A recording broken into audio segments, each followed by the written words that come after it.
మోదీ గారు ఒక వ్యక్తి కాదు, భారతదేశాన్ని విశ్వగురువుగా మారుస్తున్న ఒక శక్తి. అవునా కాదా?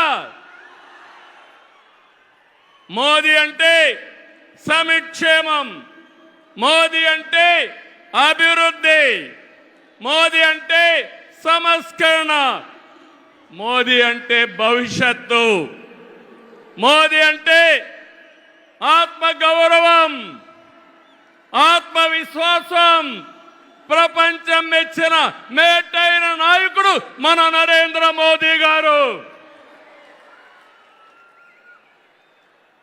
ప్రధానమంత్రి అన్నా యోజన, ఆవాజ్ యోజన, ఉజ్వల యోజన, కిసాన్ సమ్మాన్ నిధి,